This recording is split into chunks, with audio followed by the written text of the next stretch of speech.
We'll hear argument first this morning in Case 09868, Wall v. Kholi. Mr. Weissman. Thank you. Mr. Chief Justice, and may it please the Court. The issue before the Court today is whether a state court sentence reduction motion, which is a pure plea for leniency, qualifies as, quote, an application for post-conviction or other collateral review within the meaning of 28 U.S.C. Section 2244 D2. The State respectfully argued there are at least three reasons why such term as collateral review refers only to a legal challenge, refers to those recognized post-direct appeal applications in which constitutional, jurisdictional, and other such fundamental errors may be raised. First, as this Court has said, it is presumed, Congress is presumed to have known the language that this Court uses in its decisions. And the term collateral review has been used by this Court, certainly when referring to federal 2255 applications, as those type of independent civil inquiries testing the validity of a conviction. But, Mr. Weissman, the phrase is post-conviction or other collateral review. And certainly the Rule 35 motion is post-conviction. So it's post-conviction. It's not direct review. Why isn't that dispositive?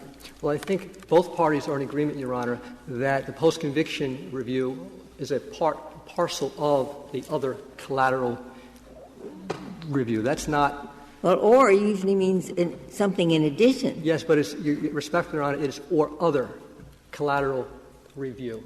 And the or other, and I think both parties are in agreement as to this, or other embraces a state post-conviction review must also be, quote-unquote, collateral review. Also, I think importantly, it would be anomalous in a tolling provision in which we're talking about the direct appeal already having been concluded to embrace things that don't file, that come prior to the direct appeal.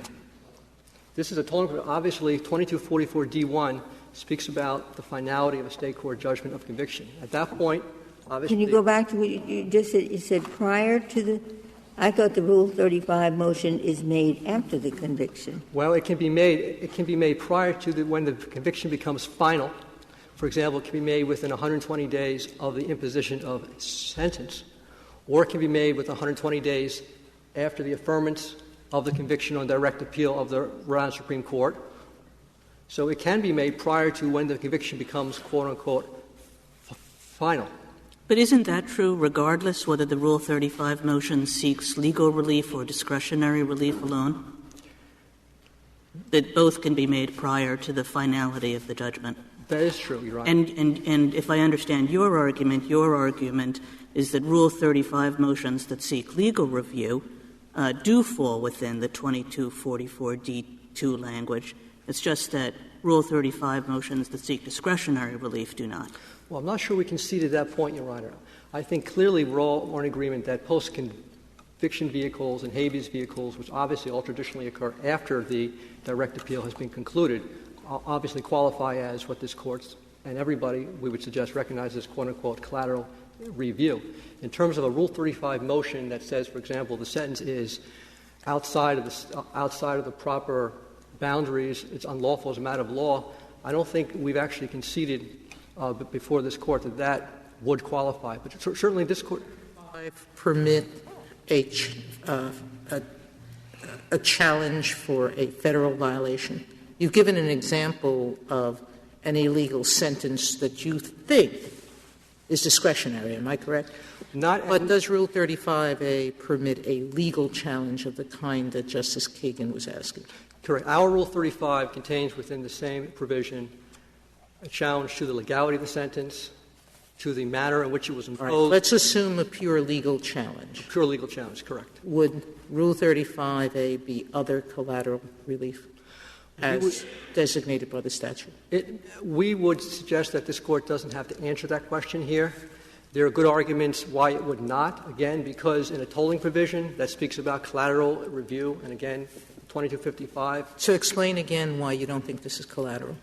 Well, certainly when all you're doing, as the First Circuit recognized, is making a pure plea for leniency, sentence leniency. You're not — No. Why is Rule 35, assuming it's a challenge to an illegal sentence on a legal ground? Well, it could be argued. Why would it not be collateral review?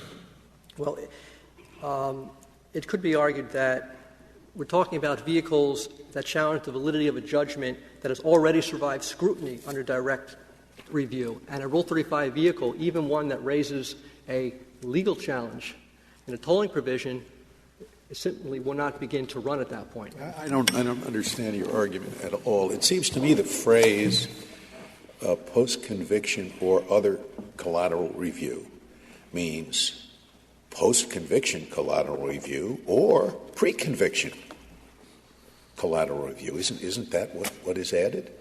Post-conviction or other. What's other from post-conviction? I guess it would be pre-conviction, wouldn't it? Well, we would suggest, Your Honor, that the collateral review, as explained by this Court, is referring to the difference between collateral review and direct review. And the case in Otto — That's fine. And is this direct review? this is clearly not — this is not in the direct review process. So it's No, collateral it's review? So you lose? This Court, though, Your Honor, has said that, speaking about when Congress enacted 2255, simplified the procedure for making a collateral attack on a final judgment entered in a federal criminal case, but it did not purport to modify the distinction, again, between collateral review and direct review. I would think that if there's anything to the point you're making, it hinges not on the post-conviction or other collateral phrase, but rather on the word review. I suppose it could be argued that you're not reviewing a judgment if you're asking for mercy. Whether the judgment was good or bad, you're asking for mercy. And I would, perhaps it's not review. Is that your point? Well, we go forward and use that even we would suggest, Your Honor, even more strongly that the phrase collateral review, as that phrase has been used by this Court consistently, recognizes that this is a procedure that occurs after the completion. Well, that's only because all the cases we've had involved that. We've never had a case like this before. So in all those other cases, we've used the natural term collateral review. That doesn't mean it couldn't apply to this. It just means we've never had occasion to inquire whether it applies to this. What, Your Honor, respectfully, in State v. Adonisio itself, it contrasted a Rule 35 motion, for example. Many jurisdictions, including obviously the federal courts, had this very almost exact Rule 35 type proceeding. It has never been referred to. It has never been understood. Thousands of cases, collateral review, always have been understood as a sort of a quasi-civil inquiry after the — Mr. Weisman, I think that that's not right, that as you say, that the Rule 35 motion that Rhode Island has is based on the federal Rule 35 motion that existed prior to 1987, and that on a couple of occasions this Court talked about that prior federal Rule 35 as collateral review. Am I wrong about that? We don't believe so, Your Honor. U.S. v. Robinson, Bartone v. United States? I might be wrong about it. We don't believe it ever referred to a sentence, a plea for sentence leniency, Your Honor. No. Not as a plea, a pure plea for leniency under Rule 35. And the current federal rule Yes. provides for its Rule 35 also, but it doesn't have the pure leniency. That's Rhode Island's. That's correct, Your Honor. We're just speaking about the pre-1987 guidelines rule. What would you say? Let's assume that we adopt your formulation generally. That has to be for legal error. Collateral review has to be for legal error, and we could even add what the Ninth Circuit has found, that it has to be by a court in order to avoid clemency, parole review boards and so forth.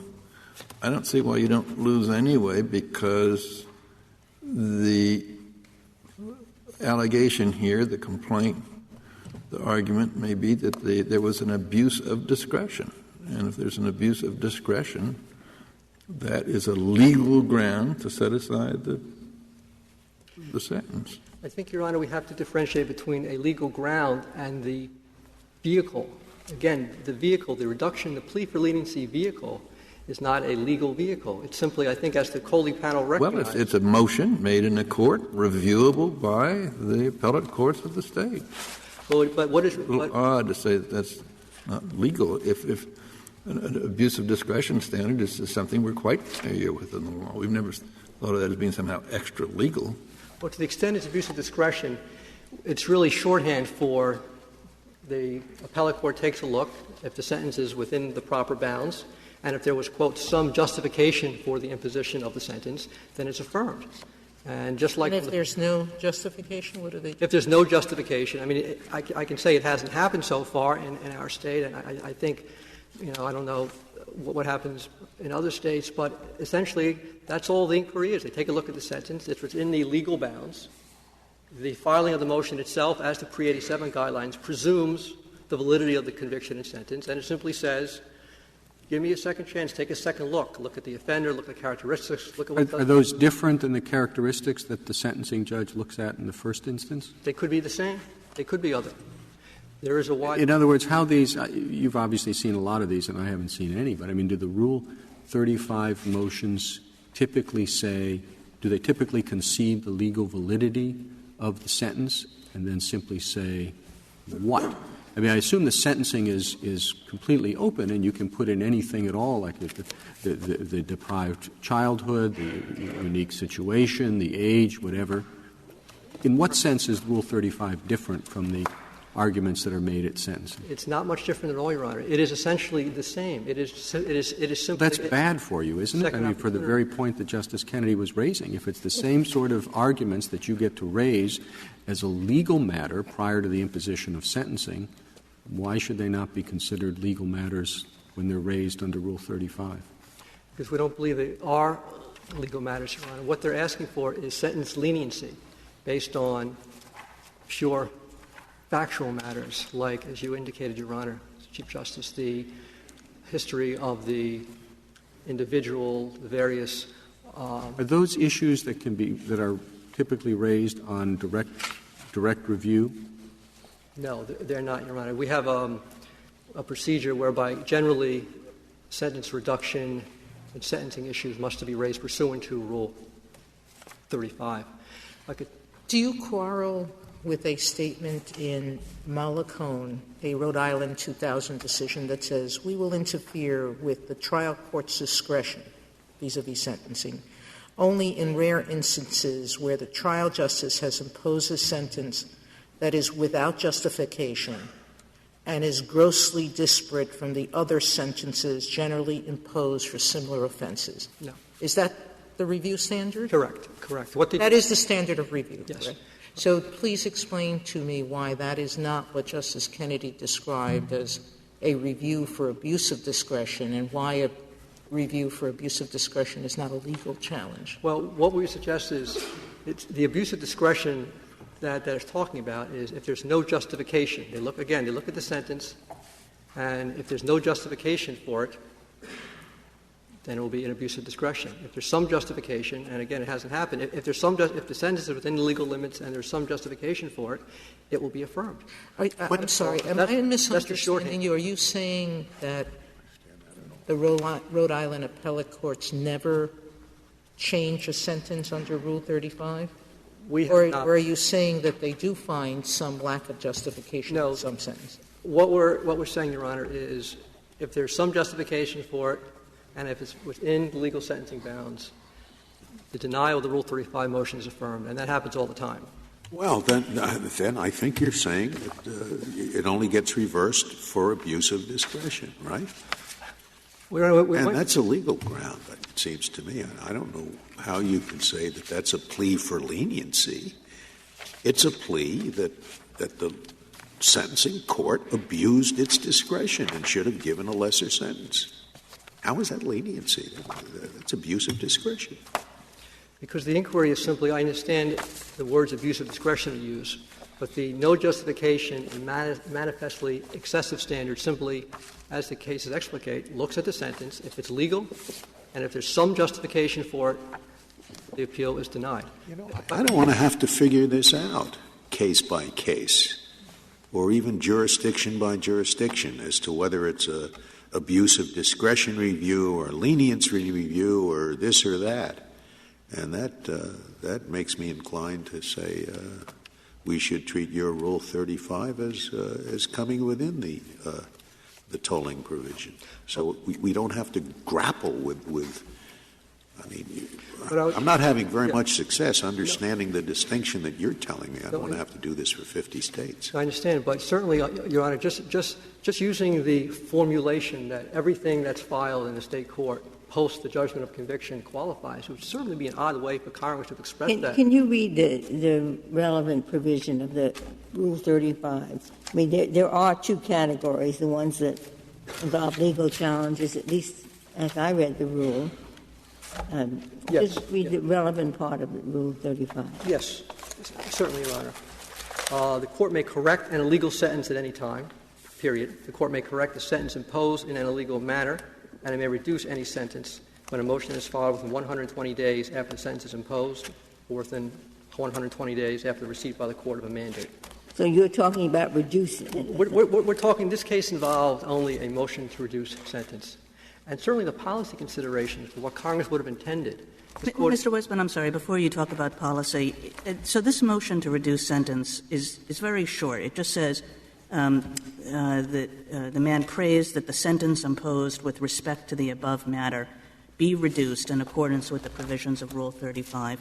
Would it make a difference to you if it said he prays that the sentence imposed he prays that the illegal sentence imposed with respect to the above matter be reduced in accordance with provisions of Rule 35? It might. If he had put in that word illegal, would that have made the difference? It might, Your Honor. And under our system, that might have been characterized not as a sentence reduction provision, sentence reduction vehicle, but as an illegal motion to correct an illegal sentence or challenging the sentence. So, but that does suggest the difficulty that Justice Scalia raises, is that we're going to have to look at the particular rule of the state. We're going to have to look at the particular motion. We're going to have to look at any state law regarding how motions are construed. Sure. And this is going to be a very difficult determination. Sure. If I could just address that, Your Honor.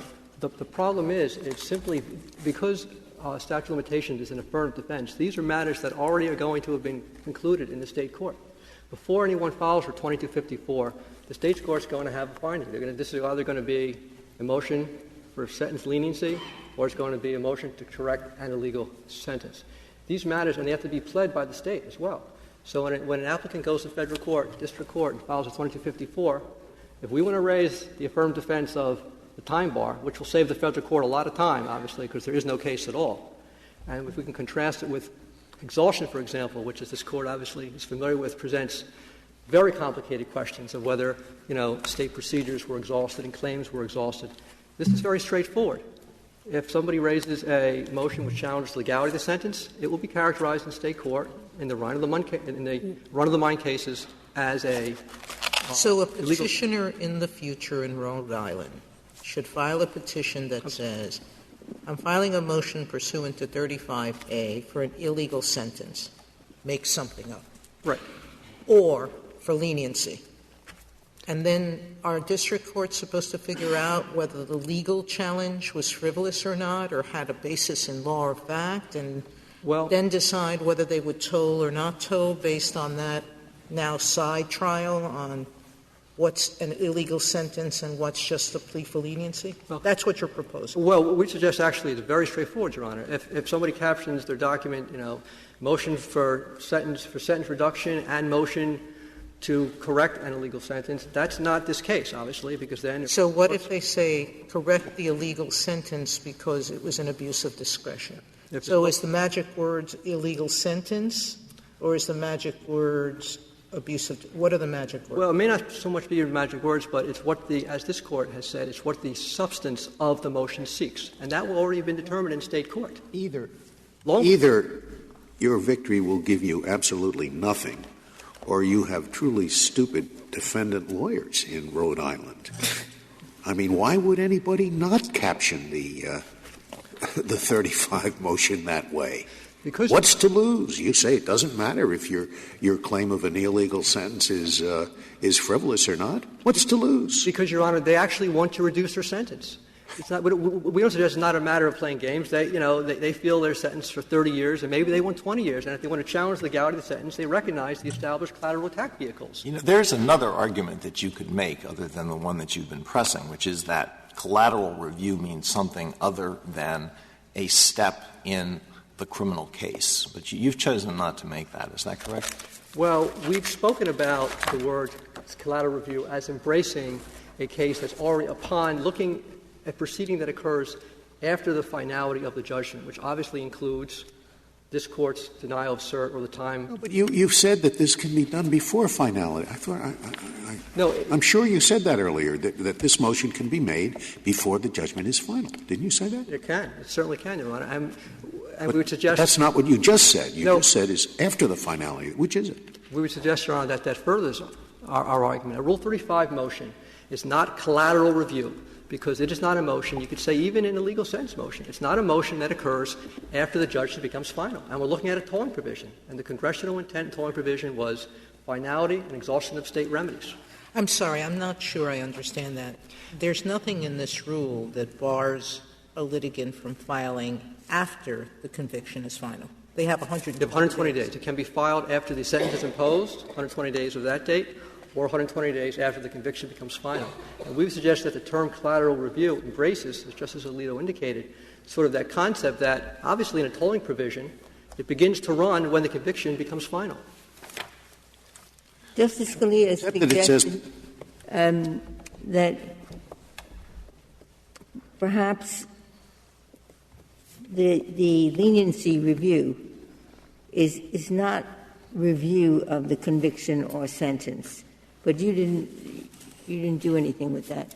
You didn't argue that the kind of review that's involved with leniency is really not review of the sentence for legal error.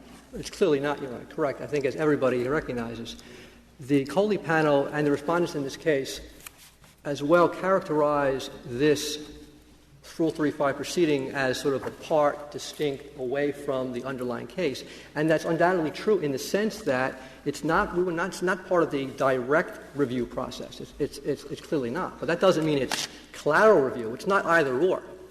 It can be. So what is it something in between? It's not direct and it's not collateral. It's neither fish nor fowl, Your Honor. I mean, simply because it's not part of the direct review process doesn't mean that it's, quote, argument to be collateral review, because, again, collateral review has this sort of meaning in the law, used in this Court's decisions, used in this Court's cases, referring to a post-judgment vehicle in which fundamental, jurisdictional, and other type of errors can be raised. I guess we need a new adjective then, because I've always thought that there are two kinds of review, direct and collateral. You say there's a tertium quid. What do you want us to call that?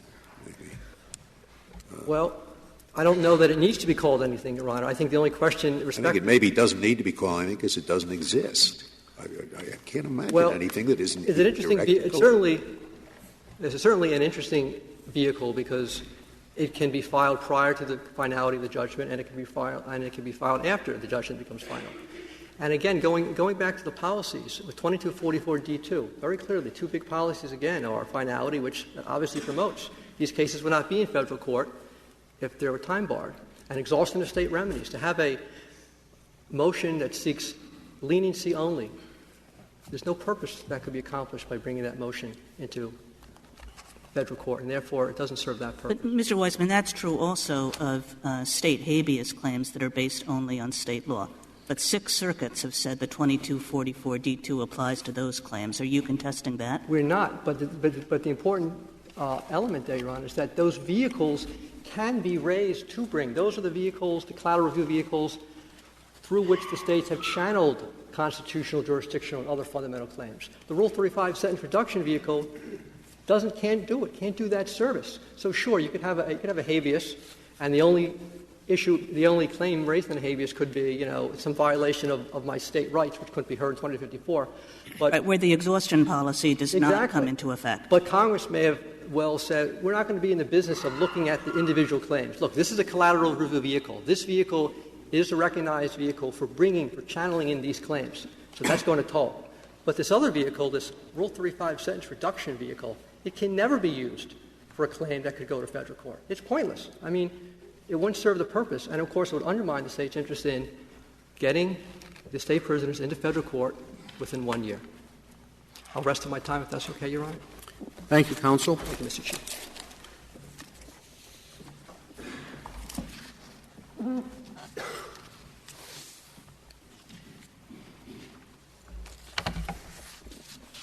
Ms. Minster?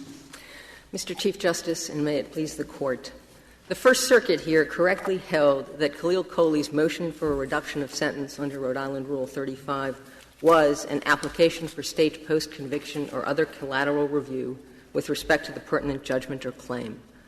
As such, it told AEDPA's 1-year limitation period, and Mr. Kholi's petition was timely filed. We look to the common usage and ordinary understanding of the words of the tolling provision in the context of the statute. Collateral review is a proceeding occurring after final judgment that could affect that judgment.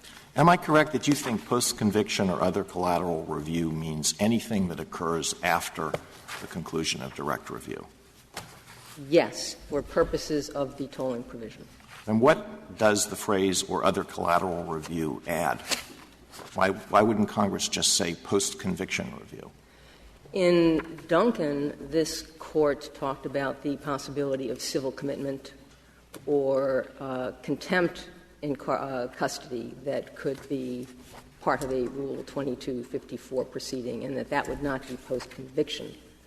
So that post-conviction is a form of collateral review, but is not the only form. In Duncan, the Court also discussed the fact that many states may call what other states call post-conviction review something else, and that would also then be collateral. The collateral is just an umbrella that encompasses post-conviction and other forms of review after a judgment. Why don't you just call your motion a motion to correct an illegal sentence? Then we wouldn't have any dispute here, I gather. Under the state's theory, there would not be. I did not file this motion. Right. Well, you're not one of the stupid lawyers that we were worried about before. I may be in other respects, Your Honor, but not this one. I'm sure of that. But you do think that if you or whoever files these motions had simply said that, there would be no problem, right? From the state's perspective, I don't think that there's a problem with omitting the word illegal because — Well, it's because you want something other than legal review, right? You want to throw yourself on the mercy of the court. You've got plenty of avenues to correct the illegality of the sentence. But this is something different, right? This is to not correct — you admit it's illegal, but you say, but it should still be reduced for a lot of reasons. Yes, it is a request for the court to review, to take a second look, to re-examine the sentence to determine whether or not it was unduly severe at the time that it was imposed. You're asking the court to take a second look either based on factors that were submitted at sentencing or additional information that — You can raise all of those claims under the normal state collateral post-conviction, state habeas, all those other things, right? You can raise those issues under the post-conviction review. You can also raise them. In Rhode Island, there is a provision of the post-conviction review statute that speaks of any facts that would require a new proceeding in the interests of justice. So I guess I'm having trouble. The various grounds on which the sentence should have been lower than it was, including the fact that setting the sentence at that level was an abuse of discretion. You obviously can raise those at sentencing, and you can raise those on direct review, right? In Rhode Island, you cannot challenge your sentence on direct review. Can you challenge it in state habeas? You challenge it by way of the Rule 35 motion. That's the only vehicle normal, you have. It's the only vehicle you have for challenging the sentence. That's the normal vehicle that is used for challenging the sentence. I believe that you could also encompass it in a motion for post-conviction relief, which is the kind of umbrella Rhode Island procedure for raising. So after a conviction in the state, if there's an appeal with a number on direct review, with a number of issues of improperly admitted evidence and so forth, the lawyers can't or add, and in addition, he was sentenced under the wrong provision. He was given 5 years too many because the judge cited the wrong provision. You can't say that on direct review? Under my understanding of the Rhode Island Supreme Court decisions, the answer to that is no. You can challenge only the conviction, not the sentence, on direct review? I believe that is the holding of the Rhode Island Supreme Court. Do you agree that Rule 35 is not something that the prisoner must exhaust before seeking federal habeas? Exhaustion for federal habeas is limited to exhaustion of the claims that are going to be presented in the federal habeas petition. And since the denial of a request for a sentence reduction on the grounds of abuse of discretion is not going to be a claim that is cognizable in federal habeas corpus jurisdiction, then you would not need to exhaust it. But isn't the whole purpose of allowing tolling of the 1-year federal statute the purpose to give the petitioner an opportunity to exhaust what he must exhaust? Exhaustion is one of the purposes of the tolling provision, but this Court has recognized that AEDPA's purpose was to further the principles of comity and finality in federalism, and had a clear purpose of encouraging litigants to pursue claims in state court prior to seeking federal review. So tying the tolling provision to state applications shows congressional concern for comity, which at its core is a respect for the state processes that are used in reviewing the claims of state prisoners. I may have asked this already, but it seems unusual to me, so I want to make sure of the answer. You have a client who's convicted of a particular offense that results in a sentence of, 0 to 5 years, okay? And the judge, in imposing the sentence, engages in racial discrimination. It turns out that he sentences African Americans to 5 years and Caucasian defendants to 2 years. That, you're telling me, is a claim that you cannot raise on direct review or on in state habeas? It would be raised in the State Rule 35, a motion to correct. Well, you say it would be raised. Are you saying it can only be raised under Rule 35? It could be raised under the state post-conviction review proceedings as well. Well, that's what I would have thought. So Rule 35 is not the only vehicle for challenging a sentence? No. Okay. Your adversary said the contrary, and you're flip-flopping. Can this be brought on a direct appeal or not? No, an not illegal sentence. Not on direct appeal. So what did you mean when you answered the Chief Justice that it could be brought in collateral proceedings? Well, Rule 35 is a collateral proceeding. Just so that your adversary, when he gets up on rebuttal, can confirm or not this point, any challenge to an illegal sentence has to be brought first in a Rule 35A motion, regardless of what the grounds of illegality are. Yes, or perhaps in a motion for post-conviction relief under Section 10-9.1. Could I return to the question Justice Ginsburg asked a couple of minutes ago? Let's say we have a case in which a defendant convicted in state court has some exhausted federal claims that this defendant wants to raise in a federal habeas. Also files a motion seeking a reduction of sentence based purely on a request for leniency, sentence within the range prescribed by the statute. What purpose is served by tolling the time to file the federal habeas during the pendency of this request for leniency in the state court? Now, you say comedy, but in concrete, practical terms, what purpose is served? A prisoner who receives adequate relief in the state court through whatever vehicle may choose not to pursue a. Now, in your experience, does that happen a lot? You have somebody who's sentenced to a 5-year sentence, and that's within the range. Also has legal challenges that would result in no conviction, no time whatsoever, and no criminal conviction. That person decides to give up on the legal challenge because the 5-year sentence might be reduced to 3 or 2 or 1? I would say that would be unlikely, but there are many federal habeas cases that raise questions of, for example, ineffective assistance of counsel at sentencing.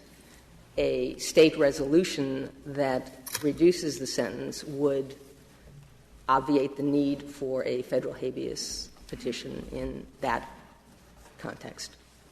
Can you explain that? If you look at 2255, that's the federal post-conviction review, and it also has a 1-year statute of limitations. That limitation would not be told for a federal Rule 35 motion. So why should it be told for state? 2255, Justice Ginsburg, has no tolling provision at all. And the reason for that may perhaps be the respect for comity that Congress recognized when you are addressing a 2254 petition filed by a state prisoner.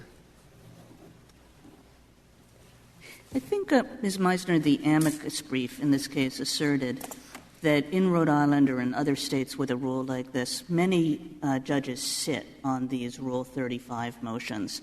They just let them stay pending for a considerable period of time in order to retain some ability to modify the sentence if and when they feel like doing so. Is that your understanding of what happens to these motions, that they just sit, that they're not denied?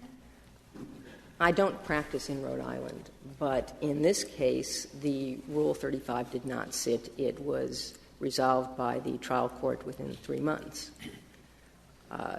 The issue, the potential for abuse from sitting on motions is not limited to a Rhode Island Rule 35. It's not a peculiar concern. Well, I guess the question, and I'm sorry if I've cut you off, is not that this is a question of abuse, that it may be a good thing. The idea is you've got a motion for reduction of sentence because of mercy, and the judge might say, well, I'm inclined to exercise mercy if you come out of the rehab program in a good way. If it turns out after the first several months you're a model prisoner, in other words, it's not a question of abuse, it's a good thing. And if we start saying that the time for federal habeas is told, judges might be inclined not to exercise such charity based on the prisoner's conduct after conviction. Well, the Rule 35 also provides that the decision must be made within a reasonable time. 120 days, right? No, 120 days is the time frame for within filing. which the motion must be filed. Right. The rule also provides that it must be decided, resolved within a reasonable time. So there is a limitation in that respect. What we have any indication in the case law of what a reasonable time consists of? I have not found any Rhode Island cases discussing that particular question. Can you go back for a second? Imagine a defendant is convicted of robbery and he's sentenced to 10 years. He thinks there is an error in my conviction of a legal nature, and he thinks there is another error in my conviction, in my sentence of a legal nature. Now, I take it in Rhode Island he files an appeal to consider the first. Yes. Judge. And as to the second, he files a Rule 35 motion. That's my understanding of Rhode Island. And when does he file the Rule 35 motion? Because it says at any time. No, a Rule 35 motion must be filed within 120 days. No, it doesn't say that. It says a court may correct a legal sentence at any time. I'm talking nothing to do with mercy. I want to know how it works. He says there's a legal error in my sentence. How does he get that corrected? A defendant would have an interest in getting it. Don't take what I have as my view. I just want the fact. I'm asking you a fact. when, how, and when does the person correct the legal error in his sentence? He could correct it by filing the motion at any time and Where? in the trial court. And if the trial court says no, what does he do? He appeals. Fine. Okay. So now we have two appeals. One is from the judgment of conviction. Another is from the judgment imposing the sentence. Now, the federal statute says a 1-year period of limitation shall apply from the date on which the judgment became final. Correct? Yes. Okay. When is the date on which the judgment of the sentence became final? If both appeals are pending at the same time, the practice would be to consolidate them so you would have a ruling from the Rhode Island Supreme Court. And if they are not appealing, they are not at the same time, then what? Then the judgment would become final when the Rhode Island Supreme Court affirmed the conviction, and either this court. Why not the sentence? You may have two times. In April, they can affirm the conviction. In June, they affirm the sentence. Do those 2 months, does the date on which the judgment became final by conclusion of direct review, does that run from April or from June? I would say June. June. Okay. Now, suppose he doesn't. Suppose that there were no appeal from the I see. Our problem is that there is no appeal from the judgment, from the sentence, where he asks for correction as a matter of mercy and not law. There may be an appeal. There may be? From the denial of a Rule 35. What I'm trying to figure out is why, if you're willing to call for purposes of the 1-year statute begins to run from the time the direct appeal becomes final. Why is it a direct appeal of a sentence where you appealed a matter of law, and it isn't a direct appeal of a sentence where you asked for mercy? It's the same rule, it's the same procedure. The Rule 35. This would help you just as much, I imagine. I'm just trying to get it straightened in my mind. Rhode Island's manner of addressing the Rule 35 seems to be somewhat unusual in terms of. I know. You see, my basic question is why? Look, 2 appeals, 1 judgment, 1 sentence. Okay? January, June. You're prepared to say the 1-year statute does not begin to run until June. Fine. The Rule 35 motion, when you took an appeal, became final for purposes of the federal habeas statute in June. So why doesn't the Rule 35 motion become final under 1A of the habeas statute whenever that's decided finally? Why is it collateral at all? Why isn't it direct, just as your first one was direct? If the Rule 35 motion is filed after the Rhode Island Supreme Court affirms the judgment. Wait a minute. Judgment of what? Judgment of conviction or judgment of sentence? Judgment of conviction. The Rule 35. There's no same reason that it doesn't become final when you haven't appealed your sentence yet, or when they didn't consolidate. I'm quite confused, as you see, as to how this all works in Rhode Island. Rhode Island, I used to be on the First Circuit. I know it has some special ways of doing things that are sometimes different. And this is different. It is, Justice Breyer, and I have not seen any Rhode Island cases addressing a Rule 35 motion that was not filed after the judgment of conviction had been affirmed in the context of looking for a discretionary. There must be in Rhode Island some complaints about the sentence. In terms of a motion for reduction for leniency. Both. I have not seen any pre-judgment, pre-Rhode Island Supreme Court resolutions.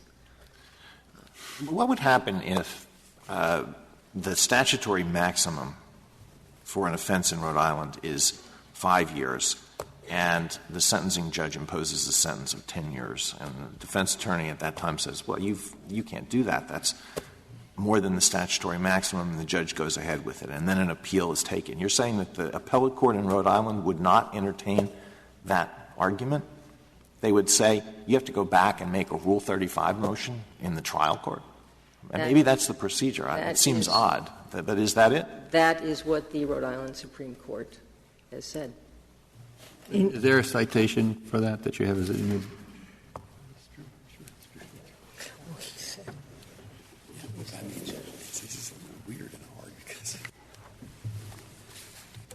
I do not have that with me. Could I return you to something more basic?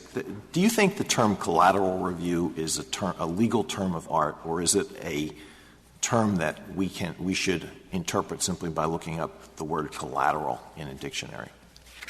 Well, this Court has discussed has used the term collateral review in a number of different contexts. In civil cases, in habeas cases, in the manner of distinguishing between direct review and something that is outside direct review. But if I look up collateral attack in Black's Law Dictionary, won't I find a definition there, and won't it tell me that this is something other than the proceeding? This is an attack on a judgment outside of the proceeding that led to the entry of that judgment. Isn't that what the term generally means? Collateral generally means supplementary, as defined in Black's, and collateral attack in Black's is defined as an attack on a judgment in a proceeding other than direct appeal. Right. But the Rule 35 motion in Rhode Island is not part of a direct appeal. It is a separate. But it's part of the case. It is part of the case, Justice Alito, but a motion for a new trial based on newly discovered evidence, which is viewed as collateral, is also part of. Well, what about just a regular motion for a new trial, not based on newly discovered evidence? Is that collateral, or is that part of the criminal proceeding? The motions for new trial, a motion for new trial that has to be filed within 10 or 14 days of the conviction would be part of the direct appeal and therefore would not be collateral. But a motion for a new trial that is filed after the judgment is affirmed by a court of appeals and the time for cert has passed would be collateral. But what's wrong with the argument that nothing that occurs in the criminal case itself is collateral? What Congress had in mind when it spoke about collateral review was something like habeas. And let me give you an alternative interpretation of this, and maybe it's completely wrong, but you'll tell me why it's wrong. Post-conviction is a term of art. Many states, including Rhode Island, have post-conviction review statutes. So Congress wanted to have that time, the time when those proceedings were pending told. But not every state uses that phrase. Not every state uses that term. They have other names for the proceeding, and that's what's meant by other collateral review. Collateral review is a term of art. It's not something that you understand by looking up the word collateral in a dictionary. What's wrong with that?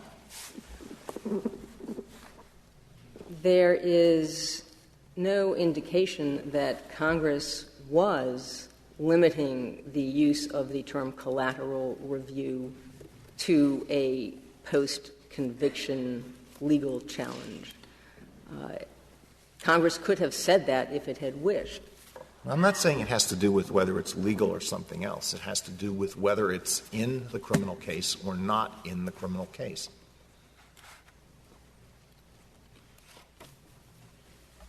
Traditionally, motions that are filed, motions for new trial, may be filed after the judgment has been affirmed and have been viewed by the courts as collateral review. So the tradition doesn't limit the use of the term collateral review to a proceeding that is completely separate and apart. Indeed, a 2255, while it may be separately filed, is then consolidated with the original proceeding, and there's an entry in the docket, you shall not file any more pleadings in that separate case. It all goes back to the original case. The 2255, which is collateral, is heard by the trial court.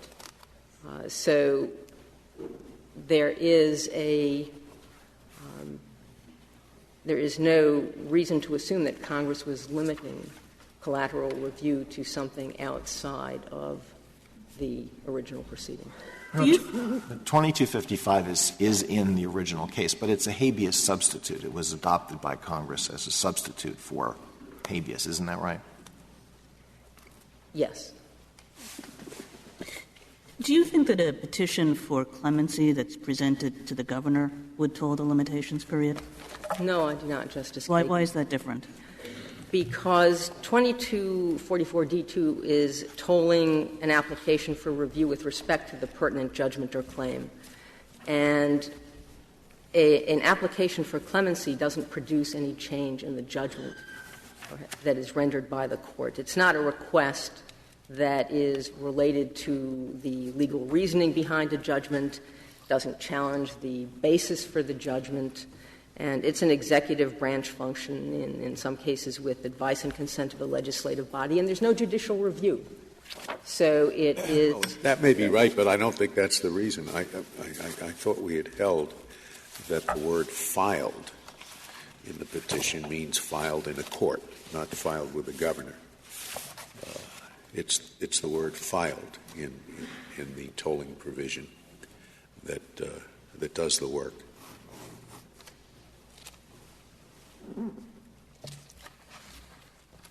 I would agree. You think it doesn't matter that, Rule 35 motion is a motion made in the original criminal proceeding, not to the side of it. So it isn't a collateral attack is ordinarily another proceeding to the side of the main proceeding. But the Rule 35 motion is filed in the criminal proceeding itself. Yes, it is, Justice Ginsburg, as is a Rule 33 motion for a new trial based on newly discovered evidence, which courts have held to be collateral. It's a question of when these motions are filed that makes them collateral. They are not part of the direct review process. So if this motion had been filed before judgment, which can happen before the judgment is final, then there would be no tolling. Tolling would not come into play until after the judgment has become final. If this has been addressed and resolved prior to, it would have so no the answer impact is on yes. This motion, which can be filed either before or after judgment, the time is tolled if it's made after the judgment, but not if it's made before. There seems to be some confusion. Judgment is rendered before this motion is made. There's a conviction and there's a sentence, right? Yes. So there's a judgment rendered. That's different from whether the judgment is final in a federal sense. It's final as far as the state is concerned because a judgment was rendered, correct? Well, the judgment would become final as far as the state is concerned if on appeal, if there is an appeal and the Rhode Island Supreme Court if there's no has appeal, affirmed. it was final the day it was rendered, as Yes. far as the state is concerned. If there's an appeal, then it may undo that, correct? Yes. So there is a judgment, and this is always post-judgment. Yes. Well, that's not what the state says anyway. The state says, and I think the way 35 reads, it doesn't have to be filed after judgment. It has to be filed within 121 days after the entry. That's right. It can't be filed any later than that, but it doesn't say that it can't be filed before judgment. It would have to be filed after the sentence is imposed. That's right. And the sentence. When does it become final? When does even at the trial court level, when does it become final? I would say that it becomes final when it is imposed. Thank you, counsel. Mr. Weissman, you have 6 minutes remaining. Thank you, Mr. Chief Justice. I'll begin, if I could just clarify regarding the scope of Rule 35. The reporter's notes to Rule 35 do make it very clear that an illegal sentence is one which has been imposed after a valid conviction but is not authorized under law. It includes, e.g., a sentence in excess of that provided by statute, imposition of an unauthorized form of punishment, a judgment that does not conform to the oral sentence. And our Supreme Court has gone on to explain this provision by saying we have never countenanced the challenge to the constitutionality of a penal statute in the context of a Rule 35 motion, nor have we declared that a sentence imposed pursuant to an unconstitutional statute is illegal as contemplated by Rule 35. I'm sorry. You were speaking so fast I didn't follow you. I'm sorry, Justice Sotomayor. Perhaps we can go back to the simple question, which is, can a defendant who's been sentenced bring a challenge to a sentence in a direct appeal or not? Or do they have to go by Rule 35A?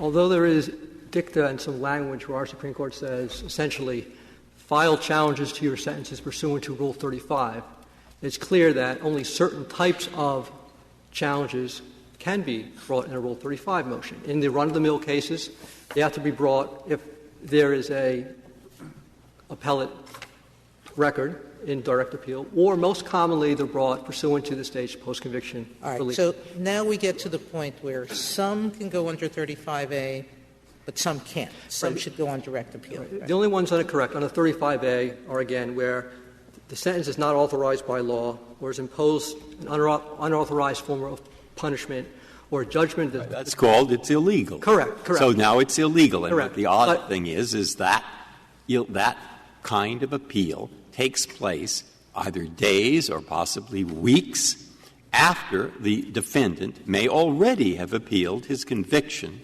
to the higher court.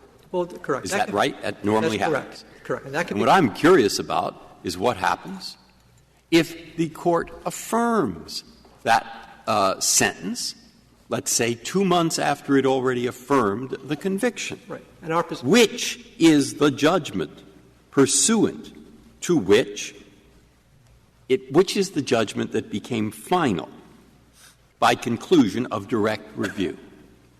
And our position would be that's not part of the direct review appellate process. Why? That the person is not being held in custody pursuant to a judgment of the state court, or at least a relevant judgment, until the sentence has been appealed. Then there's the conclusion of direct review in respect to the judgment in respect to which he is being held in custody. I'm just reading the statute, the federal statute. Your Honor, that could occur at any time. It could occur 5 or 10 years or 20 years later. Exactly. And that's why I am confused. I look at the language of the federal statute, and it seems to me that this individual is not being held in custody pursuant to a judgment until that sentence is final. But we would suggest and the sentence is final in the lower court, but they say when the sentence is final at the conclusion of direct review in respect to that sentence, which hasn't even taken place yet. Yes, but our point would be, Your Honor, that it doesn't move the start of the one-year limitations period. The start of the one-year limitations period, as this Court said in Jimenez v. Quarterman, begins when it begins. It begins when that judgment becomes final, which is 90 days after our Supreme Court affirms the judgment of conviction. Okay, then you're going to say all appeals in Rhode Island from sentences, all appeals on their lawfulness or their mercy take place under Rule 35, and all of them are collateral. No. Respectfully, what we're going to say is collateral review refers to those, as this Court said in Duncan v. Walker, habeas post-conviction relief vehicles that typically occur after the conviction has become final. I'm totally confused. If this is part of the criminal proceeding, which is your position that it's not collateral, that it's part of the proceedings, when does this proceeding become final? That's final really because you're well, under Jimenez versus Walker, it becomes final when 90 days from when the Supreme Court affirms. But if the Rhode conviction. Island court has told litigants that they can't challenge some portions of an illegal sentence except by way of Rule 35, how can we call the decision on the affirmance of the conviction a final determination of the legality of the sentence? That's contradictory. Because Congress has decided to pick the date on which the conviction becomes final, which always occurs 90 days after the state high But court. that's not what it says. It talks about a judgment, and a judgment in